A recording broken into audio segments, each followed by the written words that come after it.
जय हिंद एवरीवन। आज हम लोग ओरिजिनल पेपर का प्रैक्टिस सेट लगाने वाले हैं। इस प्रैक्टिस सेशन में आप लोग को जनरल ड्यूटी यानी जीडी वालों के लिए है, जिसमें आप लोग को 60 मिनट टाइम दिया रहेगा और अग्निवीर जीडी 2023 का ओरिजिनल पेपर है।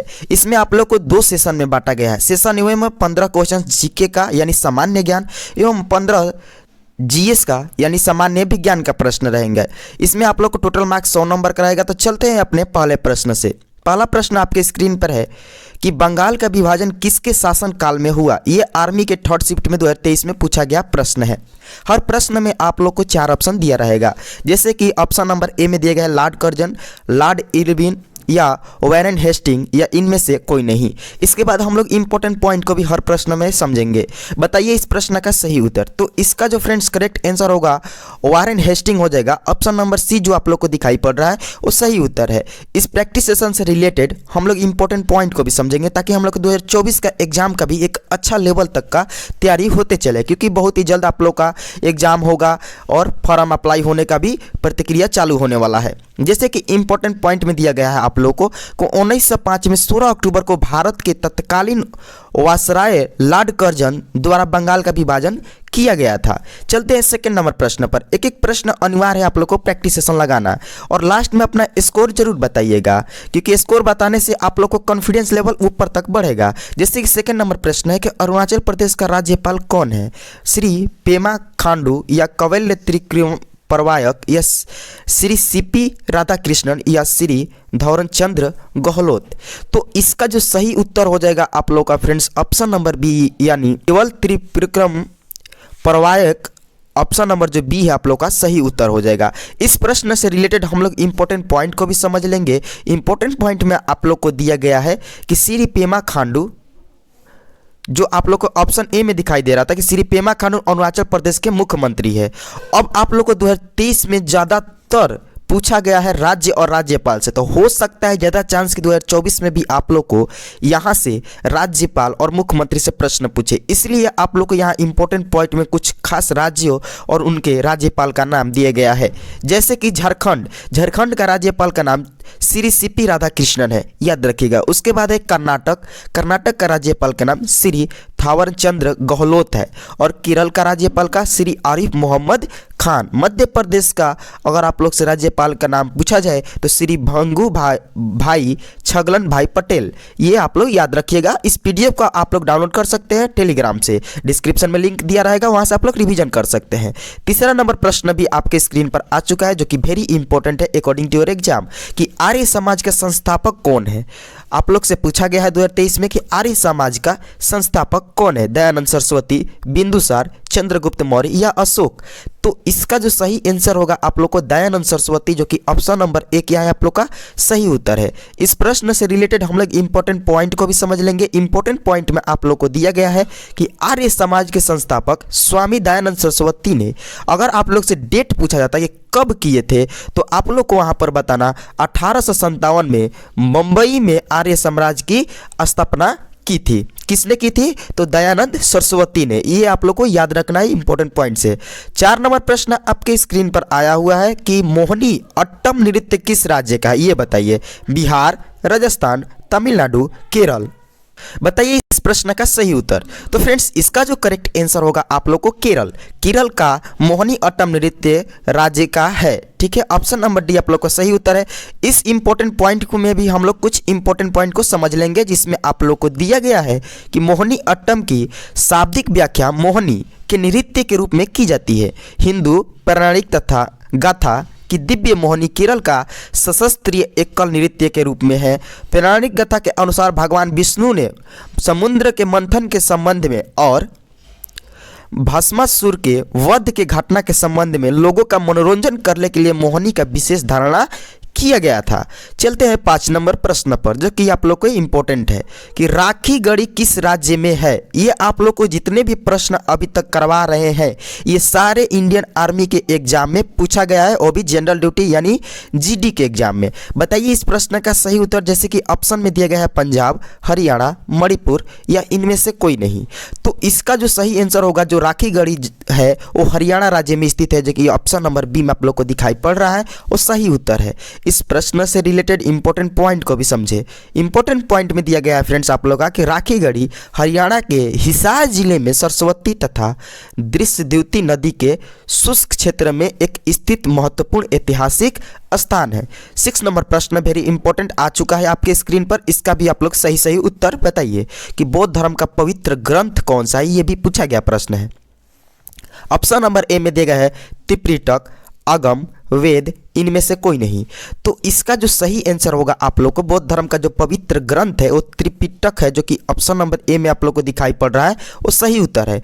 इस प्रश्न से रिलेटेड हम लोग इंपॉर्टेंट पॉइंट को भी समझ लेंगे। इंपॉर्टेंट पॉइंट में दिया गया है आप लोग को कि आगाम जैन धर्म का पवित्र ग्रंथ में से एक है। अगर आप लोग से 2024 के एग्जाम में पूछा जाए कि जैन धर्म का पवित्र ग्रंथों में से कौन सा है, और आप लोग के पास 4 ऑप्शन दिया रहेगा, अगर उसमें आप लोग को आगाम दिखाई दे तो ये आगाम जैन धर्म का पवित्र ग्रंथ में से एक ग्रंथ है। चलते हैं 7 नंबर प्रश्न पर। 7 नंबर प्रश्न का सही उत्तर बताइए। राज्यपाल से रिलेटेड प्रश्न आ गया है कि गुजरात के राज्यपाल कौन है।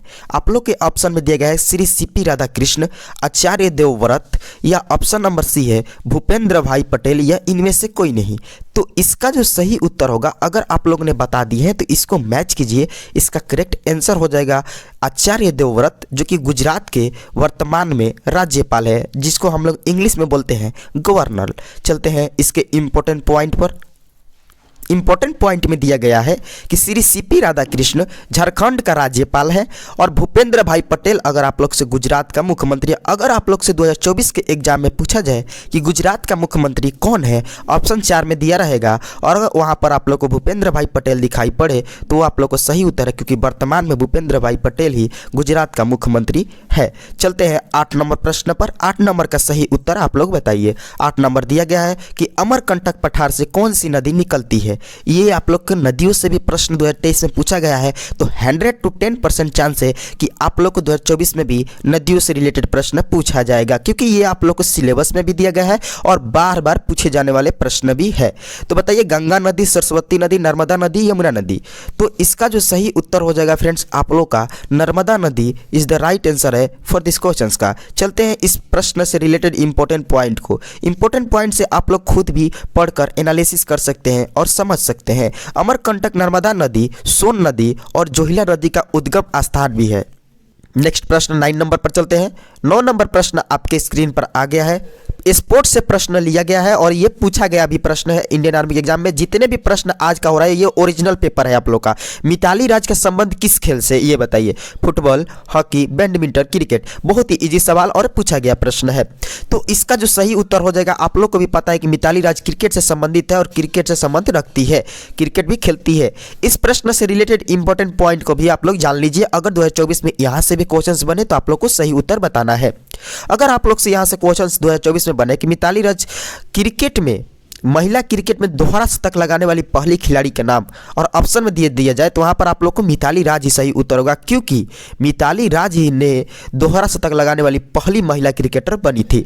10 नंबर प्रश्न जो है आपके स्क्रीन पर यहीं पर बता देते हैं कि लक्षद्वीप की राजधानी आप लोग से पूछा गया है और ऑप्शन में आप लोग को दिया गया है।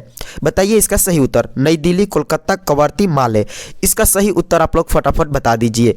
इसका जो करेक्ट आंसर हो जाएगा फ्रेंड्स आप लोग को कवरत्ती लक्षद्वीप का राजधानी है, जो कि ऑप्शन नंबर सी में आप लोग को सही उत्तर दिया गया है। चलिए इंपॉर्टेंट पॉइंट की तरफ हम लोग चलते हैं। इंपॉर्टेंट पॉइंट को भी साथ में हम लोग समझते चलेंगे।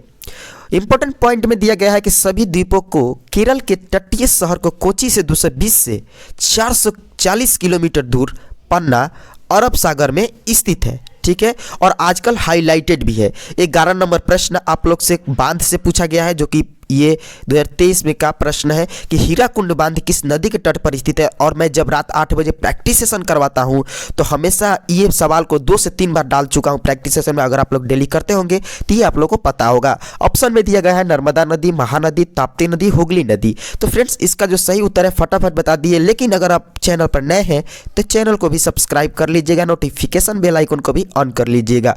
अगर आप प्रॉपर तरीके से इंडियन आर्मी के एग्जाम की तैयारी करना चाहते हैं तो यहाँ पर प्रैक्टिस एंड सिलेबस को भी कंप्लीट कीजिएगा। ऑलरेडी आप लोग को टॉपिक वाइज सिलेबस इस चैनल पर अपलोड कर दिया गया है।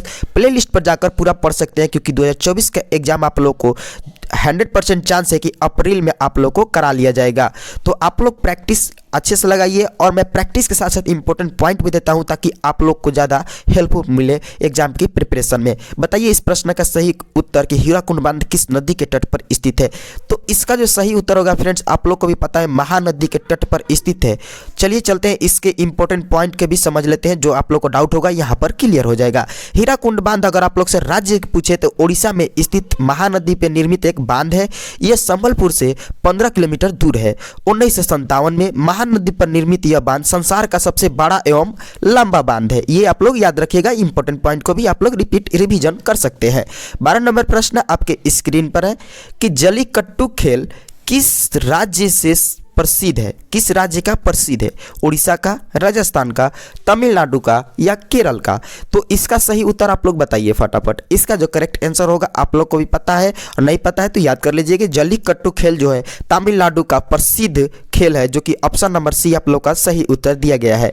इस प्रश्न से रिलेटेड हम लोग इंपॉर्टेंट पॉइंट को भी जानेंगे कि जल्लीकट्टू आखिर है कौन सा खेल। तो जल्लीकट्टू तमिलनाडु के ग्रामीण इलाकों का एक परंपरागत खेल है जो पोंगल त्यौहार पर आयोजित कराया जाता है। पोंगल त्यौहार अगर आप लोग से पूछा जाए तो ये भी तमिलनाडु का है, जिसमें बैलों से इंसान की लड़ाई कराई जाती है। आप लोगों ने भी देखा होगा कि बैल से लड़ाई लड़ते हैं, जो तमिलनाडु के ही लोग हैं और प्रसिद्ध जल्लीकट्टू तमिलनाडु के ग्रामीण इलाकों का लड़ाई है, खेल है। चलते हैं अपना 13 नंबर प्रश्न पर, जो कि वेरी इंपॉर्टेंट है कि तीनों सेनाओं का सर्वोच्च सेनापति कौन होता है? बताइए, प्रधानमंत्री, राष्ट्रपति, मुख्य न्यायाधीश या उपराष्ट्रपति?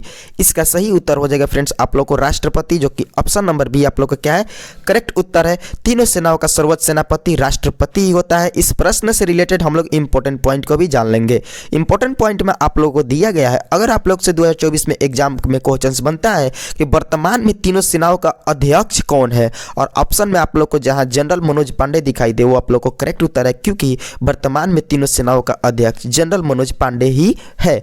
चलते हैं 14 नंबर प्रश्न, और आप लोग से पूछा गया प्रश्न है, इससे रिलेटेड हम लोग इंपॉर्टेंट पॉइंट को भी समझते चलेंगे।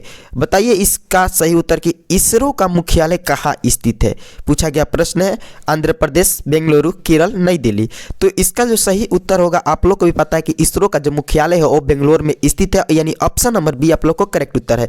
इस प्रश्न से रिलेटेड हम लोग इंपॉर्टेंट पॉइंट को भी समझ लेते हैं। इंपॉर्टेंट पॉइंट पर अगर आप लोग से एग्जाम में क्वेश्चंस बने नेक्स्ट एग्जाम में कि इसरो का गठन कब हुआ था, तो आप लोग को यहाँ इंपॉर्टेंट पॉइंट से आंसर मिल जाएगा कि 15 अगस्त 1969 को किया गया था इसरो का गठन।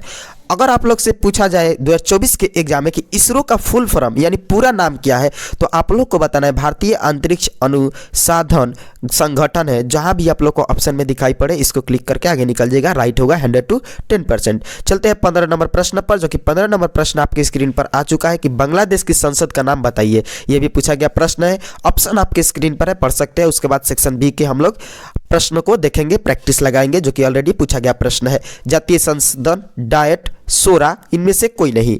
तो इसका जो सही आंसर होगा फ्रेंड्स आप लोग को जातीय संसद हो जाएगा, जो कि ऑप्शन नंबर 1 सही उत्तर है। अब आप लोग ने अभी फिलहाल सेक्शन ए का 15 प्रश्न सामान्य ज्ञान का प्रैक्टिस सेशन लगाया, वो भी 2023 का ओरिजिनल पेपर है। अब यहाँ पर सेक्शन बी का ओरिजिनल पेपर यानी ओरिजिनल क्वेश्चंस को प्रैक्टिस लगाएंगे, जिसमें 16 से 30 तक सामान्य ज्ञान का प्रश्न रहेगा, सामान्य विज्ञान का प्रश्न रहेगा। जैसे कि 16 नंबर प्रश्न आप लोग को दिया गया है कि पृथ्वी किसी वस्तु को अपनी ओर खींचती है, उसे क्या कहते हैं? बताइए। भार, क्षेत्रफल, आयतन, लंबाई। तो इसका सही उत्तर होगा, भार को हम लोग द्रव्यमान भी कर सकते हैं, कहते हैं। तो इसका ऑप्शन नंबर ए आप लोग को सही उत्तर होगा। लेकिन इसके इंपॉर्टेंट पॉइंट को भी हम लोग समझ लेंगे कि अगर वहां पर भार ना दे के गुरुत्वाकर्षण बल दे तो वो भी सही उत्तर होगा, क्योंकि गुरुत्वाकर्षण वह बल है जो ब्रह्मांड में सभी वस्तुओं को एक दूसरे की ओर खींचता है। पृथ्वी पर गुरुत्वाकर्षण सभी वस्तुओं को ग्रह के केंद्र की ओर नीचे की ओर खींचता है। चलते हैं 17 नंबर प्रश्न पर। नेक्स्ट प्रश्न आपकी स्क्रीन पर आ चुका है कि 17 नंबर प्रश्न है कि निम्न नियम के अनुसार आपतन कोण और परावर्तन कोण बराबर होते हैं? परिवर्तन, अपवर्तन या दोनों से, या इनमें से कोई नहीं। तो इसका जो सही आंसर होगा आप लोग को परिवर्तन, जो कि ऑप्शन नंबर ए में आप लोग को दिखाई पड़ रहा है, वो सही उत्तर है।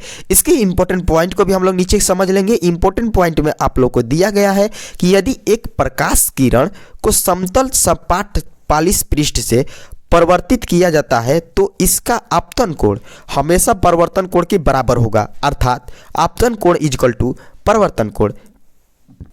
नेक्स्ट प्रश्न पर चलिए। 18 नंबर प्रश्न फ्रेंड्स आपके स्क्रीन पर आ चुका है कि टार्टरिक अम्ल किसमें पाया जाता है। देखिए अम्ल से रिलेटेड प्रश्न आप लोग से यहाँ पर पूछा गया है, 2024 में भी पूछेगा। सेब, इमली, आम, इनमें से कोई नहीं। तो इसका जो सही आंसर होगा फ्रेंड्स आप लोग का इमली हो जाएगा, जो कि ऑप्शन नंबर बी करेक्ट उत्तर है। टार्टरिक अम्ल इमली में पाया जाता है। इस प्रश्न से रिलेटेड इंपॉर्टेंट पॉइंट को भी समझ लीजिए। इंपॉर्टेंट पॉइंट में आप लोग को दिया गया है कि यह प्राकृतिक रूप से अनेकों फलों जैसे अंगूर, केला, इमली इत्यादि में पाया जाता है। क्या पाया जाता है? टार्टरिक अम्ल। 19 नंबर प्रश्न का सही उत्तर आप लोग बताइए फटाफट। 19 नंबर प्रश्न है कि दूध का पीएच मान क्या होता है? 7, 6.4, 5.5 या 7.4। इसका सही उत्तर हो जाएगा आप लोग को 6.4, जो कि दूध का पीएच मान होता है। ऑप्शन नंबर बी में आप लोग को सही उत्तर दिया गया है। इस प्रश्न से रिलेटेड इंपॉर्टेंट पॉइंट को भी जान लीजिए। इंपॉर्टेंट पॉइंट में आप लोग को दिया गया है कि मानव रक्त का पीएच मान 7.4 है तथा आंसुओं का पीएच मान 6.5 से 7.6 तक होता है। चलिए अगर आप लोग से आंसुओं से 2024 में एग्जाम में पूछा जाए और ऑप्शन में यहाँ पर दिया जाए तो आप लोग याद रखिएगा इंपॉर्टेंट पॉइंट से, क्योंकि इंपॉर्टेंट पॉइंट पे आप लोग को 2 क्वेश्चंस का जवाब मिल गया है, एक रक्त का और एक आंसू का, और वहां पर आप लोग को पूछा गया है किस चीज का? तो दूध का। चलिए 20 नंबर प्रश्न का प्रैक्टिस बताइए, सही उत्तर बताइए कि टीवी के रिमोट में कौन से तरंगे होती है? अवरक्त किरणें या आपतित किरणें या परिवर्तित किरणें या इनमें से कोई नहीं। तो इसका जो सही आंसर होगा आप लोग का ऑप्शन नंबर ए, अवरक्त किरणें, जो कि ऑप्शन नंबर ए में दिखाई पड़ रहा है, वो सही उत्तर है। इस प्रश्न से रिलेटेड इंपॉर्टेंट पॉइंट में आप लोग समझ लीजिए कि आजकल के जो रिमोट कंट्रोल प्राय अवरक्त तरंगे का उपयोग करके दूर से ही कमांड आदेश देने का काम करते हैं। नेक्स्ट प्रश्न 21 नंबर प्रश्न है आप लोग का कि सबसे छोटी कोशिका कौन सी है? बताइए सबसे छोटी कोशिका कौन सी है? मादा अंडाणु या माइक्रोप्लाज्मा या दोनों या इनमें से कोई नहीं। तो इसका जो सही आंसर होगा आप लोग को माइक्रोप्लाज्मा हो जाएगा। ऑप्शन नंबर बी आप लोग को सही उत्तर है कि सबसे छोटी कोशिका है कोई तो माइक्रोप्लाज्मा है। और इस प्रश्न से रिलेटेड इंपॉर्टेंट पॉइंट को भी हम लोग जानेंगे। इंपॉर्टेंट पॉइंट में आप लोग को दिया गया है कि सबसे छोटी जीवित कोशिका माइक्रोप्लाज्मा है। इसका आकार लगभग 0.0001 मिलीमीटर है। मानव शरीर की सबसे बड़ी कोशिका मादा अंडाणु है। यह लगभग 0.1 से 0.12 मिमी व्यास का है। यह आप लोग इंपॉर्टेंट पॉइंट को रिवीजन कर सकते हैं ताकि 2024 में एग्जाम में अगर यहाँ से प्रश्न आप लोग को आए तो आप सही उत्तर दे सकते हैं। 22 नंबर प्रश्न आपके स्क्रीन पर आ चुका है कि चींटी के डंक में कौन सा अम्ल पाया जाता है? ये अभी आप लोग 2024 के एग्जाम में आने की संभावना है। 2023 में ऑलरेडी पूछा गया प्रश्न है। हाइड्रोक्लोरिक अम्ल, बेरिक अम्ल या फॉर्मिक अम्ल या ऑप्शन नंबर डी नाइट्रिक अम्ल दिया गया है। इसका जो सही उत्तर हो जाएगा आप लोग को फॉर्मिक अम्ल हो जाएगा। ऑप्शन नंबर सी सही उत्तर है। चींटी के डंक में फॉर्मिक अम्ल पाए जाते हैं। इस प्रश्न से रिलेटेड इंपॉर्टेंट पॉइंट का आप लोग सही उत्तर बता दीजिए। इसका जो सही उत्तर समझिएगा। फॉर्मिक अम्ल एक कार्बनिक यौगिक है। यह लाल चींटियों, जुआ, शहद की मक्खियों या बिच्छू तथा ब्रो के डंकों में भी पाया जाता है। अब आप लोग को नेक्स्ट प्रश्न 23 नंबर प्रश्न है कि कच्चे आम में कौन सा अम्ल पाया जाता है? ये भी आप लोग को एग्जाम में पूछा गया प्रश्न है। कच्चे अम्ल में कौन सा अम्ल पाया जाता है? अस्लेकिक अम्ल, मैलिक अम्ल, टार्टरिक अम्ल, सिट्रिक अम्ल। बताइए इसका सही उत्तर। तो इसका जो करेक्ट आंसर होगा टार्टरिक अम्ल कच्चे आम में पाया जाता है, जो कि ऑप्शन नंबर आप लोग को सी सही उत्तर दिया गया है। इस प्रश्न से रिलेटेड इंपॉर्टेंट पॉइंट को आप लोग जान लीजिए, जिसमें आप लोग को दिया गया है कि टार्टरिक अम्ल एक सफेद क्रिस्टलीय कार्बोनिक अम्ल है जो प्राकृतिक रूप से कई फलों में पाया जाता है, विशेष रूप से अंगूर, कच्चे आम, इमली में पाए जाते हैं। 24 नंबर प्रश्न आपके स्क्रीन पर आ चुका है। इसका सही उत्तर आप लोग बताइए कि पशुओं में वृषण में क्या पाया जाता है? जीवाणु, शुक्राणु, पुंजन, इनमें से कोई नहीं। तो इसका जो सही आंसर होगा फ्रेंड्स आप लोग का शुक्राणु, जो कि ऑप्शन नंबर बी आप लोग को सही उत्तर है। पशुओं में विषण में शुक्राणु पाया जाता है। चलते हैं 25 नंबर प्रश्न पर। 25 नंबर का सही उत्तर आप लोग बताइए, जिसमें आप लोग को दिया गया है कि चुंबकीय क्षेत्र कैसी राशि है? सदिश राशि, अदिश राशि, दोनों या इनमें से कोई नहीं। तो आप लोग का इसका जो सही आंसर होगा चुंबकीय क्षेत्र सदिश राशि है। इस प्रश्न से रिलेटेड इंपॉर्टेंट पॉइंट को भी समझ लीजिए। इंपॉर्टेंट पॉइंट में आप लोग को दिया गया है कि चुंबकीय क्षेत्र सदिश राशि बल और अदिश राशि आवेश का अनुपात है। यह सदिश राशि है, इसीलिए एक विशिष्ट बिंदु पर चुंबकीय क्षेत्र में परिणाम और दिशा दोनों शामिल है, अतः चुंबकीय क्षेत्र एक सदिश राशि है। चलते हैं 26 नंबर यानी 26 पे। 26 नंबर प्रश्न है कि पुरुष के विसरण से क्या निकलता है, अंडाणु, शुक्राणु, जीवाणु या इनमें से कोई नहीं। तो इसका जो सही आंसर है आप लोग का शुक्राणु हो जाएगा। ऑप्शन नंबर बी आप लोग को सही उत्तर है, जो कि ऑप्शन नंबर बी में क्या है आप लोग का करेक्ट आंसर। 27 नंबर प्रश्न का सही उत्तर बता दीजिए कि मादा के अंडाशय से क्या निकलता है। 27 नंबर प्रश्न पूछा गया आप लोग से कि मादा के अंडाशय से क्या निकलता है, शुक्राणु, जीवाणु, अंडाणु या इनमें से कोई नहीं। तो इसका जो सही आंसर होगा आप लोग को अंडाणु हो जाएगा। Option number C is the right answer for this questions. All our questions very important था क्योंकि ऑलरेडी पूछा गया प्रश्न था। इसमें आप लोग को इंपॉर्टेंट पॉइंट में भी आप लोग थोड़ा समझ लीजिए, फोकस कीजिए। अंडाशय अंडा और महिला हार्मोन का उत्पादन करते हैं जो महिला शरीर के लक्षण, मासिक धर्म और गर्भावस्था के विकास को भी नियंत्रित करते हैं। 28 नंबर प्रश्न वेरी इंपॉर्टेंट आप लोग से पूछा गया है। 28 नंबर प्रश्न आप लोग से पूछा गया है कि मैग्नीशियम ऑक्साइड का रंग कैसा होता है, लाल रंग, पीला रंग या ऑप्शन नंबर सी में दिया गया है सफेद रंग या इन संतरा रंग। बताइए इसका सही उत्तर। तो इसका जो करेक्ट आंसर होगा फ्रेंड्स आप लोग का कि मैग्नीशियम ऑक्साइड का रंग सफेद होता है, जो कि ऑप्शन नंबर सी आप लोग को सही उत्तर दिया गया है। इस प्रश्न से रिलेटेड इंपॉर्टेंट पॉइंट को भी आप लोग जानिए। इंपॉर्टेंट पॉइंट में आप लोग को दिया गया है कि मैग्नीशियम ऑक्साइड एक सफेद रंग का गंधहीन पाउडर बनता है। 29 नंबर प्रश्न है आप लोग की स्क्रीन पर कि जठर रस का पीएच मान है। पीएच मान से भी प्रश्न आप लोग को आ रहा है 2023 में, तो 24 में भी आने वाला है। तो पीएच मान पर भी आप लोग को प्रैक्टिस में जो करवाता हूं तो आप लोग थोड़ा उस पर फोकस कीजिएगा। याद नहीं है तो उसको पीडीएफ को डाउनलोड करके आप लोग रिवीजन कर सकते हैं। इसका आप लोग सही उत्तर बताइए, 7 होगा या 6.5 या 1.2 या 7.4। तो इसका जो सही आंसर हो जाएगा आप लोग को 1.2 हो जाएगा जठर रस का मान। अब जठर रस होता क्या है यहाँ पर आप लोग समझ लीजिए, आप लोग खुद से भी पढ़कर समझ सकते हैं। इसमें आप लोग को दिया गया है कि अमाशय में जठर रस का पीएच मान 2 से 5 के बीच होता है, जो प्राकृतिक में थोड़ा अम्लीय होता है। जठर ग्रंथियों में स्वाभाविक पाचन रस को जठर रस कहा जाता है, जो भोजन पेट में प्रवेश करता है। इस जठर रस के साथ मिलने पर अम्लीय हो जाता है। आज का प्रैक्टिस सेशन का लास्ट प्रश्न रहेगा आपकी स्क्रीन पर, और ये 30 प्रश्न ऑलरेडी इंडियन आर्मी के एग्जाम में पूछा गया है, यानी ओरिजिनल पेपर है। शरीर के अंदर रक्त को जमने में से कौन सा प्रोटीन रोकता है, फाइब्रिन, थ्रोम्बिन, फाइब्रोनोजन, हिपेरिन। बताइए इसका सही उत्तर। इसका जो करेक्ट आंसर होगा आप लोग को हिपेरिन हो जाएगा। ऑप्शन नंबर डी आप लोग को सही उत्तर है। इस प्रश्न से रिलेटेड इंपॉर्टेंट पॉइंट को भी आप लोग समझ लीजिए। इंपॉर्टेंट पॉइंट में आप लोग को दिया गया है कि हिपेरिन प्रोटीन का एंटी प्रोप्रोबिन भी कहा जाता है। आज आप लोग ने टोटल 30 प्रैक्टिस क्वेश्चंस किए, जिसमें 300 प्रश्न ऑलरेडी इंडियन आर्मी के एग्जाम में पूछे गए थे। 15 सामान्य ज्ञान एवं 15 सामान्य विज्ञान का। आप लोग ने यहाँ पर स्कोर कितना किया, कितना अटेंड किया, ये आप लोग को कमेंट लिस्ट में बताना है। फ्रेंड्स अगर आप लोग ने 25 कर रहे हैं स्कोर, यानी 50 नंबर का काम कर चुके हैं। इसी तरह का अगर आप लोग प्रैक्टिस करना चाहते हो तो डेली हमारे साथ बने रहिए। रात 8 बजे आप लोग को प्रैक्टिस सेशन मिलेगा, और आप लोग को प्रीवियस ईयर को भी एक बार क्लास दिया जाता है। और अभी आप लोग को करंट अफेयर्स बहुत जल्दी इसी चैनल पर आने वाला है, क्योंकि 2023 में करंट अफेयर्स से पूछा गया था बहुत सारा प्रश्न, 2024 में भी पूछने का संभावना है। तो इसलिए हम लोग करंट अफेयर्स को भी वही प्रश्न पढ़ेंगे जो एग्जाम में आने की संभावना ज़्यादा हो। जय हिंद, जय भारत।